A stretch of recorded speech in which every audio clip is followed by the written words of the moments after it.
The carnival came once a year to our little town. The children had the date marked on their calendars, ready to indulge in rides, games, and greasy food.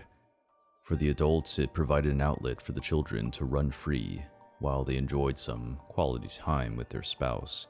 The carnival was special and held a unique spot in my heart. Every year, I'd try to win the biggest prize and overdose on cotton candy and popcorn. While the good memories stand out, the dark ones seem to cloud it. Each time I see that scar in my forearm, I am taken aback to teens, taken back to that fateful night. I was 17 years old, a bit old for the carnival, but young enough to enjoy the fun and hit on some girls. My buddy Steven and I had been to the carnival every year since it started coming to our town. It was always more exciting as a child. The Ferris wheel stood like a tall, beaming tower, filled with bright, colorful lights, radiating laughter and squeals. As a young adult, I noticed the rusted colors and the decrepit carny at the control board. The tent seemed old and ignored, stitched with patches and holes. While some of the magic and the mystique of the carnival was gone, it still served its purpose. The carnival was for friends, family, boys, and girls of all ages, so long as you followed the rules. Like most carnivals, there was some rules.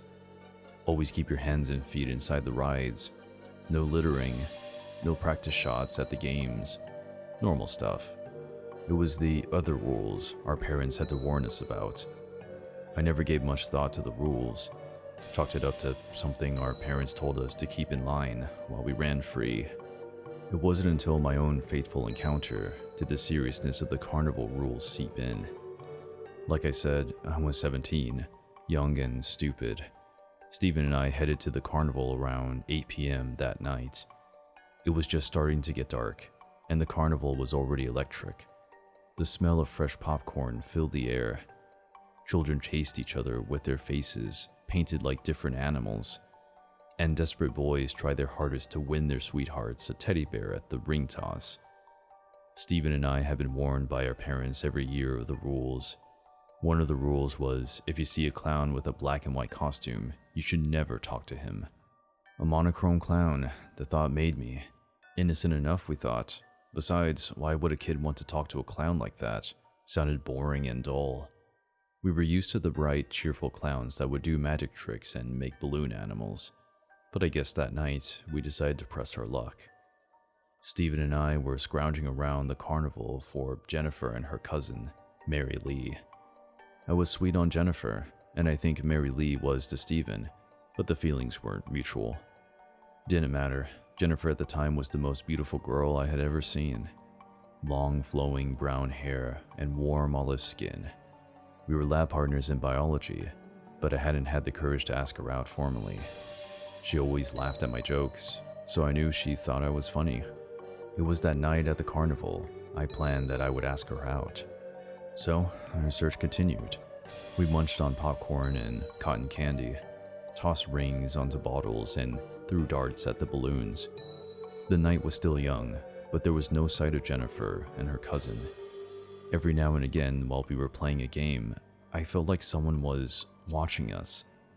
I would turn my head, and I could have sworn I'd see the figure of someone disappearing behind a tent. I didn't think too much of it. Besides, that little voice in my head of my mother warned me not to follow. It was only until I saw him were my suspicions confirmed. Steven had gone to get another soda. I hung back and was going to try my luck at the three-point basketball shot. I navigated through the crowd of children and parents when I saw him out the corner of my eye. Down a little alleyway, surrounded by bright tents, stood a clown. He was not like an ordinary clown, with their vibrant costumes and colorful hairs. No, he was more like a monochrome clown. Black and white stripes lined his costume. His face was painted white, albeit painted very poorly. His afro was black and tattered. In the middle of his face planted was a round black nose. I stopped in my tracks once I saw him, like something out of the carnival upside down world. where the carnival was stripped of its colors and joys. The clown and I met eyes. He motioned with his big white hand to come follow. I looked around, realizing I was alone. The music was quiet. The sounds of children's laughter was fading. The clown disappeared behind the tent, giggling away. Something inside me pulled me towards him. I found myself walking down the dark alleyway after him. The smells of popcorn faded and were replaced with stale cigarettes. The alley was littered with beer cans and debris. I found the corner where he turned and saw him standing in front of an old dunk tank. The clown cocked his head, and with a sinister smile, he tossed me a baseball. Confused, I watched as he climbed into the tank with his round feet and sat on the seat. He motioned to the target, edging me on to throw. Something didn't seem right with him. He giggled and honked his nose like a regular clown, but something inside me didn't sit well. I nervously held the baseball, twirling it with my hand. I thought about turning back around, and that's when he stopped giggling. He slammed the sides of the cage with his white gloves. The clown shook violently in his chair, cackling like a madman. I felt tension inside me, like a predator was stalking me. He pointed and laughed at me, flipping me the bird. Frustration built inside me. As the clown continued to howl on, I gripped the baseball and launched it at the target. It struck the target with an audible ding. A red light flashed above the tank. The clown's seat was pulled from under him, where he crashed into the dark water. The moonlight shone bright, reflecting off the water. His laughter drowned out as he plunged. I expected him to emerge soon after, soaked and laughing, but he remained submerged. Time ticked away, what felt like an eternity as the water ripples calmed. I stepped closer, hesitant of the monochrome clown. The water bubbled slightly as I approached the cage. Dark and murky, I couldn't see the clown. I was alone, the cheerful sounds of the carnival somewhere distant, like I was teleported elsewhere. The tank stunk, like the rot of a swamp. Something compelled me to reach in after him. Maybe his goofy outfit got caught and he was drowning. Surely he would have been thrashing if we were in trouble, but the water was without disturbance. I stuck my hand through the hole in the cage after him. The water was warm to the touch. I reached around for him, twirling around, hoping to grab a handful of his afro. As I was about to pull my hand out, memories of my mother warning me of the rules of the carnival raced to my mind. I was yanked back to reality. Something hard grabbed my arm. Its grip, strong and tight. I shrieked as I tried to pull away. I was yanked against the steel cage, my shoulders straining against the tiny hole I stuck it through. My head rattled off the cage, leaving me dizzy and confused. I cried for help, my body pressed tightly against the cage, water splashing. Something sharp dug into my arm, and I could feel warm blood trickling out into the water. The grip pulled tighter as I was pressed against my body limits into the tiny opening of the cage. The water splashed violently, drowning out my cries for help. Sounds of the giggling clowns trickled into my head. I felt my shoulder being pulled out of its socket. Struggling against the cage, my face started bleeding from the pressure. With a final hard tug, my shoulder was ripped from the socket. That dull, radiating pain washed over me like a tidal wave. I collapsed to the floor as I was being squeezed into this impossibly small hole. Lying against the tank, the clown looked at me through the porthole with a sinister smile, revealing rows of bloody red teeth. As the warm embrace of helplessness overtook me, I heard a screaming behind me. Stephen was rushing towards me. He grabbed me under the arms and started pulling back. Like a sick tug-of-war, Stephen wrestled against the clown. My arm slowly retreated from the water, torn to bloody ribbons. It dangled loosely as it was ripped from the socket. As my hand emerged, it was wrapped up in a blood-stained glove. Stephen and I looked in horror as the clown slowly surfaced from the water. Dripping in bloodied water, the monochrome clown let go of my grip and started climbing out of the cage after us. He was tall, menacing. I could hear his boots squeaking as he moved towards us. Stephen got me to my feet, and on pure adrenaline, we raced down the dark alley, trying not to trip over garbage bins and boxes. The clown took on after us. Stephen dragged me along till the sounds of the carnival reappeared, and we were back with the rest of the townsfolk. We must have looked like lunatics as I collapsed on the floor, my bloodied and limped arm dangling, searing hot with pain. Stephen cried out for help as I struggled to keep conscious. Eventually, I was taken to the medical tent. My shoulder needed to be popped back in place and required a few weeks of physical rehab. To this day, I can't raise it past my head without pain. The scars on my forearm remain with me for my life. Deep claw marks where the clown held its grip. If it wasn't for Stephen, I never would have made it out of the dunk tank. Restless thoughts keep me up at night, of the clown pulling me into the tank through the hole, breaking all my bones in the process till I was just a puddle of human being. I was never able to pay back Stephen for saving my life. Despite my pleading and begging to stay away from the carnival, he insisted that he would follow the rules. He passed away the very next year at the same carnival with Mary Lee, Jennifer's cousin. They couldn't have an open casket for him or Mary Lee. Their bodies were found bloated and mutilated in the river. I will never forget Stephen for saving my life, and I will never forget the rules of the carnival ever again. I'll start off by explaining the area so you can get a good picture of where this occurred. We lived in a small neighborhood. All of the surrounding streets dead end into a half-circle park. Behind the park are some woods and a railroad track. When we were younger, we all played in the front part of the woods, never ventured too far back. This was our play area for years. Never had an issue or scare. This area was a pretty well-lit wooded area. Anyhow, one day my brother Jimmy, my best friend Sarah, and my brother's best friend Ian were all building a dam in the middle of the small creek that ran through the park and the woods. The boys decided they were going to head back to Ian's house for some snacks. Sarah and I said we would stay and finish our camp area. As we were moving rocks around, I get a very odd feeling come over me. A strange feeling that we were being watched. I immediately think it's the boys trying to scare us and just continue with what we're doing. Sarah and I load up on some big rocks and head back to the creek and put them down at the dam. I get the feeling again, and as I stand up, I see something straight in front of me, about 30 feet away.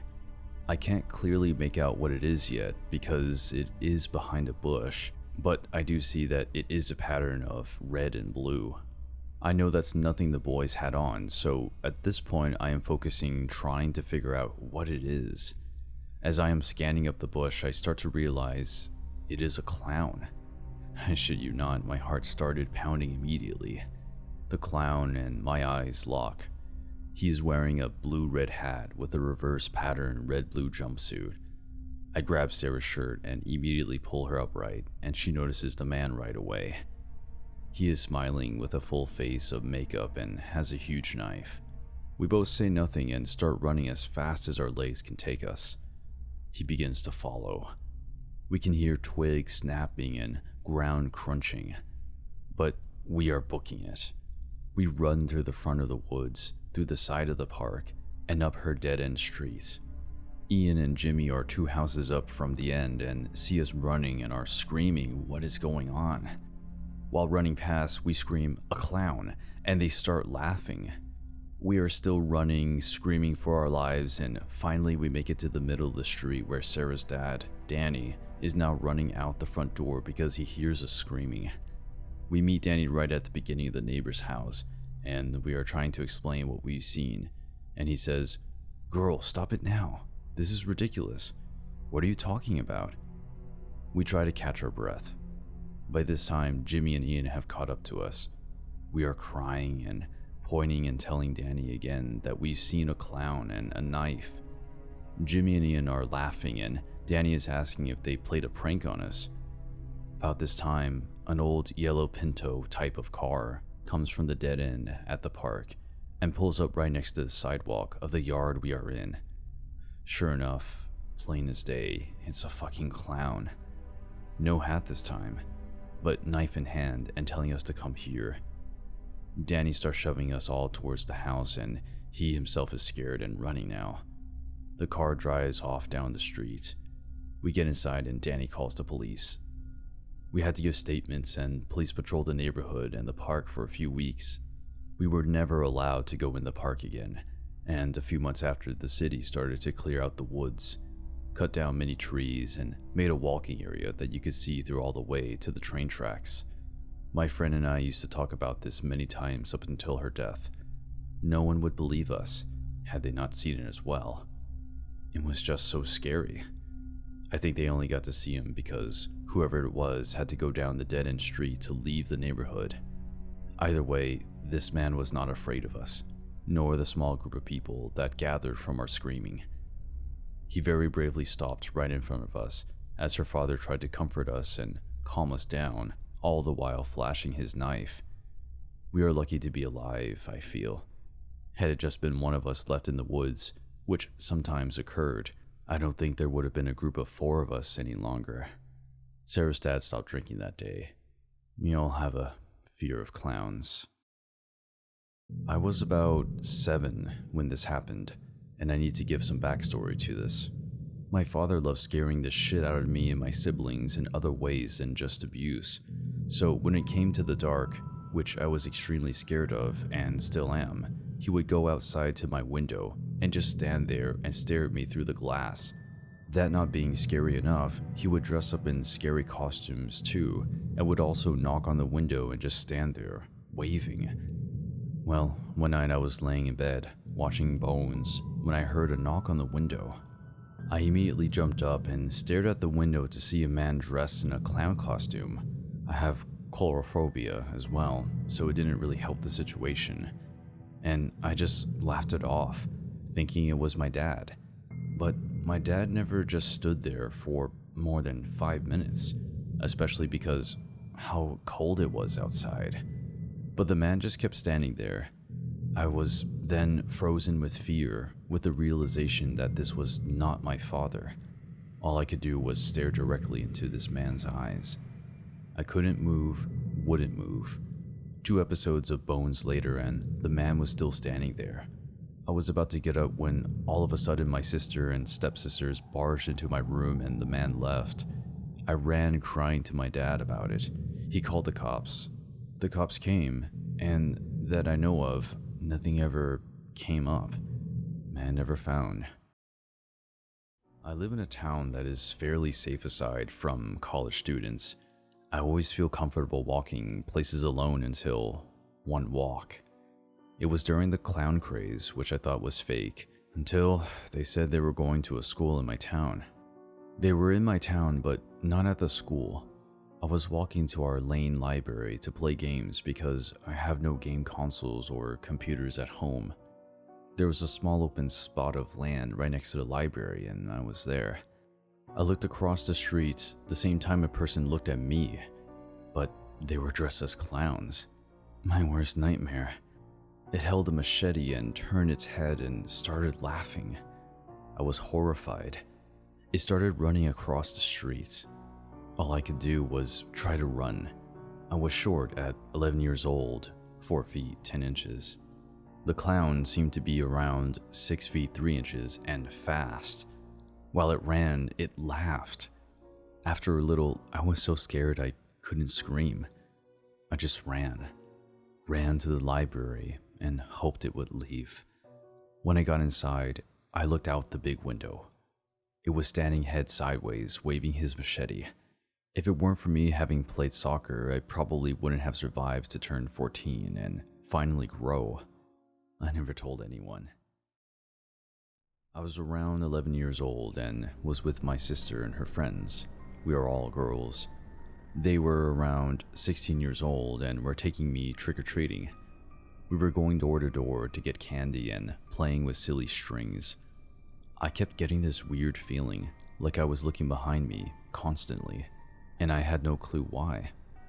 Around 9:30 p.m., I turned around quickly and there was a guy dressed up as a clown about 2 yards behind us.